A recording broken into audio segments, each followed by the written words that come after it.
Hello Spider Peeps. Okay, this is a very messy desk. I don't normally start my videos off like this, but because it's the holidays, you don't really get a load of YouTube views on holidays. And I decided that I've got these Pico Max, the new version 2s that I need to add the Pi Picos onto. So I'm going to do that. I'm just going to do a video of this and I'm going to have a chat. So hopefully I've got all the equipment around me to be able to put the Picos on this. All right, so this is what it's going to look like when it's finished. And you can get these on my Etsy store, although this isn't really an advert, it's just a video for you to watch that I don't have to spend hours and hours and hours editing. All right, so this is a bit of a big soldering iron, so I'm going to take this tip off, and let's put this one on, which is a little bit smaller.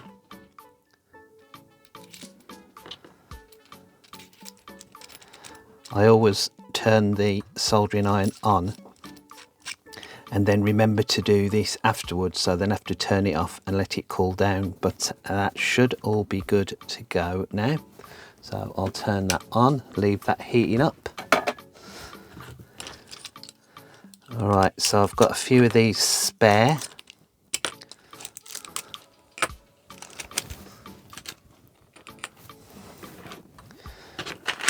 And here are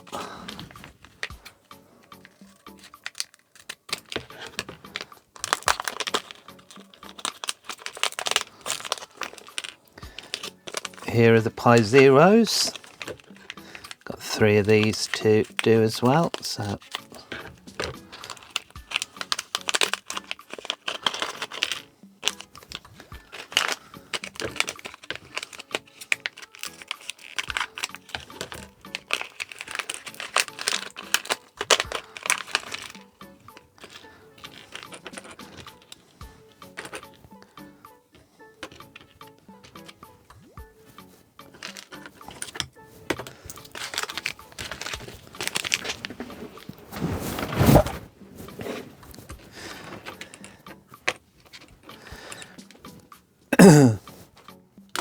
okay, so as these come from the factory, if I plug those in, it should power up, and that's all I need at the moment. It's not going to do anything else, but just check that all 3 of these work.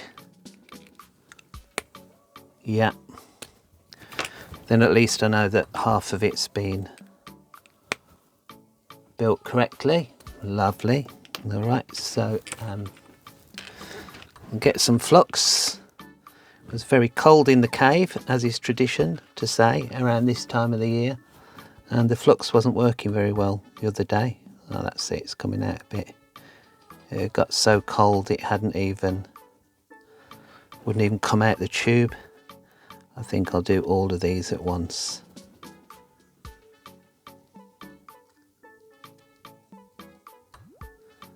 I'll do batch. The trouble is, if I put the flux on beforehand, I always end up getting it all over my fingers. And I don't know what the issue with flux is, but everyone says, oh, it's terrible, it's horrible, don't let that touch you. But I've run out of gloves, so I have no choice. All right, so that's got those. I'll put the others out of the way at the moment. And I think I'll just get a little block to put them on so that the mat doesn't get damaged. Okay.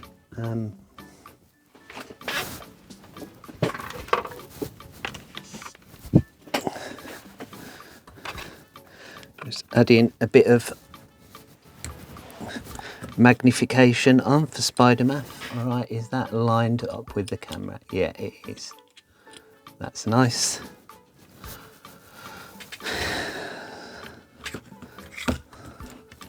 This should have heated up by now. Yeah. Oh, let's put my fume extractor on. My fume blower on. Okay, so I'm just going to put a little blob on the end one to begin with. Yeah.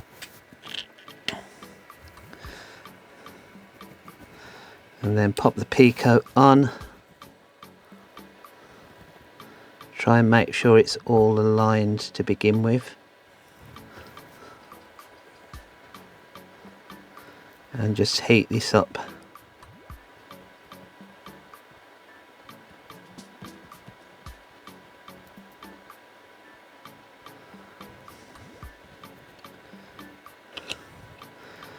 And I'll slide it over a little bit, that's better. And check that I can see all of the crenulations around the side. Okay, let's do a bottom bit. Do that. Do this here.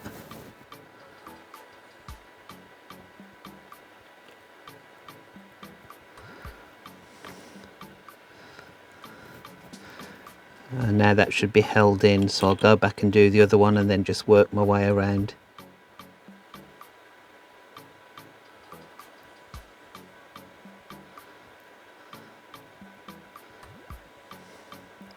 So I'm popping this on the outside into the little channel on the castleized pins and heating that up, but then I'm applying the solder to the pico bit.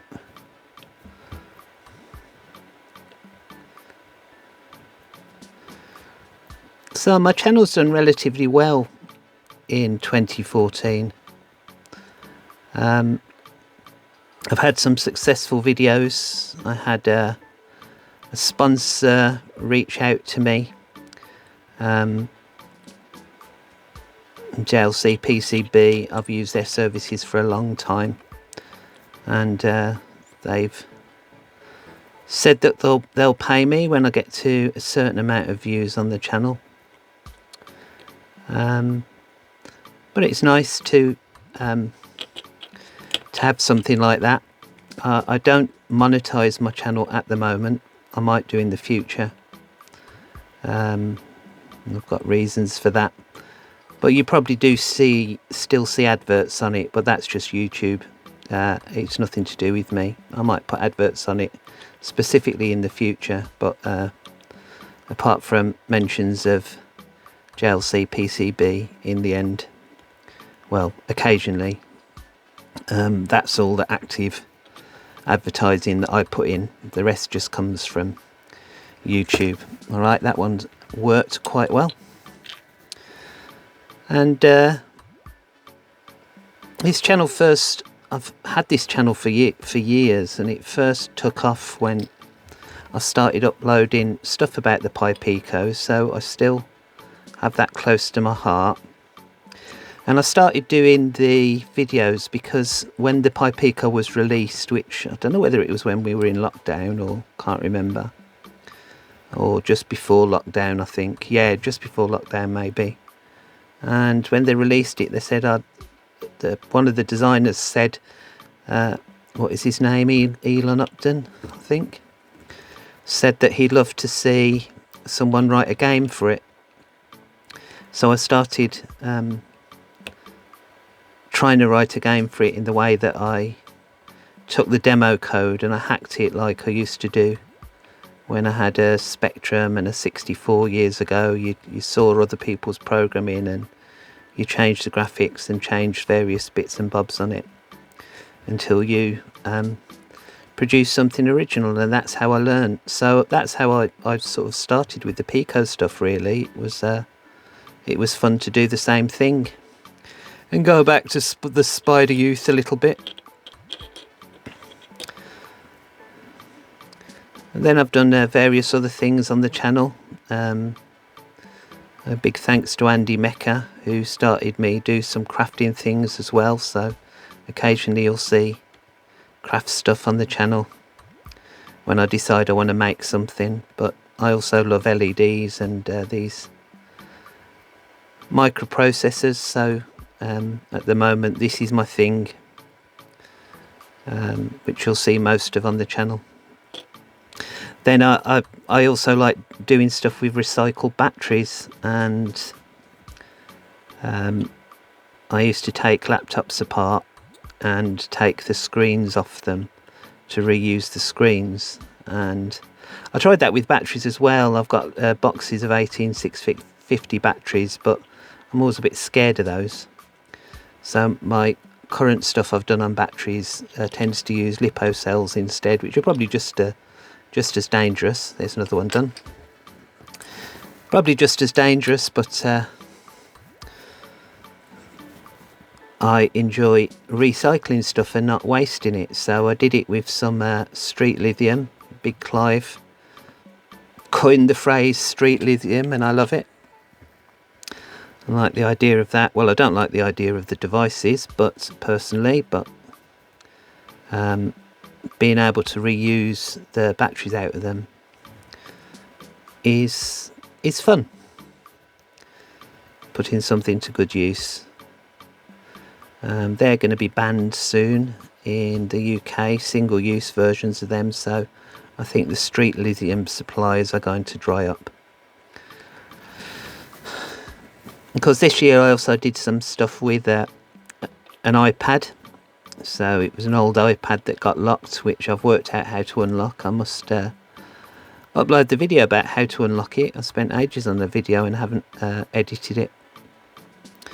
And I was quite amazed at all the parts and stuff that I got out of that, and I've made a really nice little screen for that, which I really enjoyed doing. Well, I haven't made a screen for the iPad, I've reused the screen out of the iPad. And that was quite successful as well. So thank you for everyone who watched that. I nearly got, I've not looked for a while, but I just got shy of 10,000 views on that, which is really good for my channel at the moment. In the past, of course, I did some real massive videos with Lego and with the spider children. The spider children are all grown up now. But yeah, so this year my channel also got its first 1 million views. I say its first 1 million views. Whether it gets another 1 million is remains to be seen. Well, that's up to you lot, I suppose. Whether you like them and whether you watch them and whether YouTube shares the algorithm with you. No, it won't share the algorithm with you. Whether YouTube shares the videos with you. Ouch. Something hot spurted off that then. All good though. That one's a bit...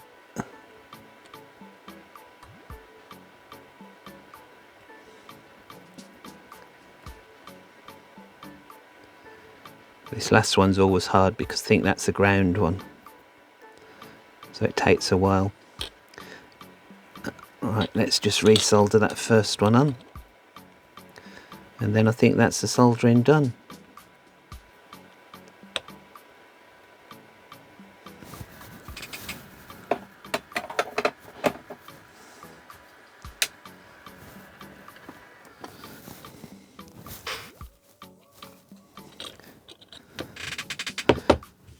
So I've got a few more ideas for new things on the channel. I want to redo this board into a version 3 and put an SD card on it, but there's a bit more to it than that, I think. This has got the SD card ports on so that you can put your own module on it and wire those up how you want. But I'd like to actually get some manufactured with the card reader on it, but I need to do some research for that. I've got some more videos in the can. I've got the final video, well, potentially final video about my iPad case, the screen that I've turned into a monitor. I'm just working out a bug in the power supply for that. I've also got a series of videos about a thing called UDPI programming. That's pretty cool. That's something I'm playing with at the moment that I wasn't gonna... I do quite a lot of these projects, I just do for me, and then I think actually I ought to film that, and then I try and redo them sometimes. So I do them just out of interest. But yeah, there's this thing which is a way to program chips. I've got half a video of that made that I'm waiting for to solve something, and then I'll do that. And some other ideas for videos through the year, and I'll definitely do some more PCB design ones so that my sponsor can engage with me. All right, what have I got to do next? I think I've got to clean these now.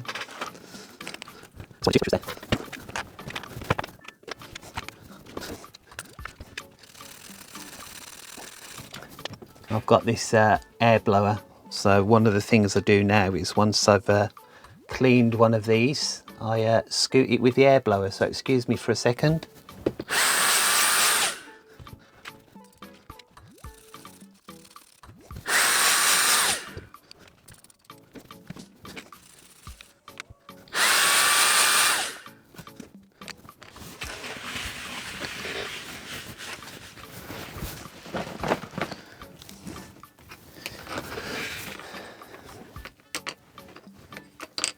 Okay, so I'm going to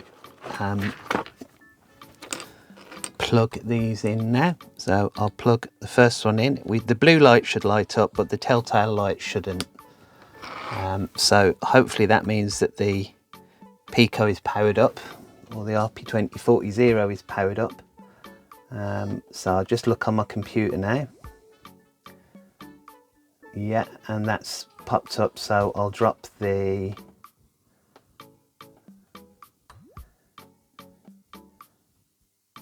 file across. So that'll let that program, and when the program runs we should see the telltale, then we know it's working. Yeah, lovely. Okay, let's do that with the next one.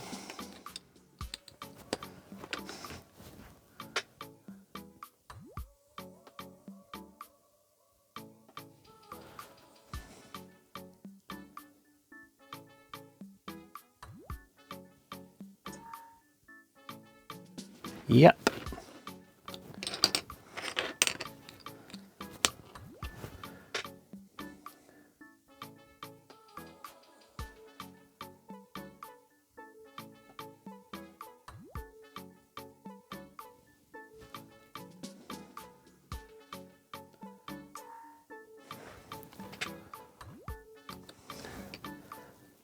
All right, so that's those done. Nice little simple video. I'll probably put these on my Etsy shop. I can't send everywhere on Etsy. I can do the UK. I've just set it up for Australia and the US as well. If there's somewhere else, please contact me on the shop and I'll try and set it up, but Europe it's a nightmare to send to. Everything I've tried to send to Europe at the moment has been rejected, probably to do with Brexit and they're sulking with the UK. I don't know, let's not get into that, but yeah, anyway, so that's why my shop's a little bit limited. But if you're interested in one of these, yeah,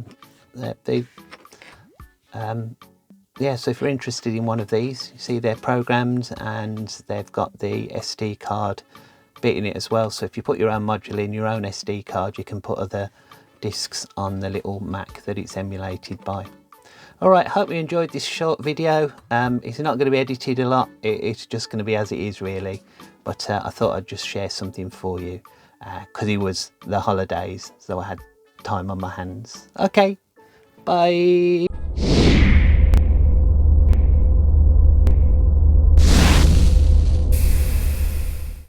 Just check the rest of the circuit works. There goes the power.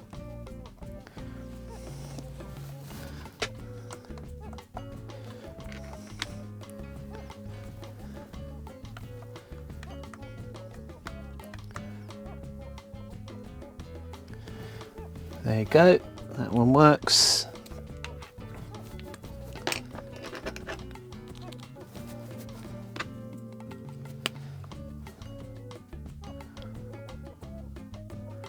Yeah.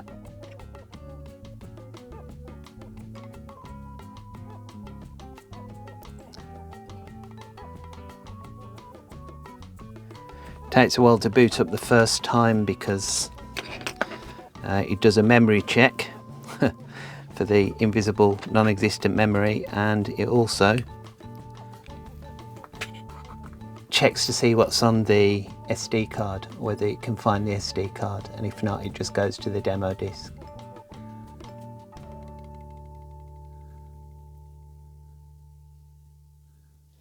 Okay, bye again.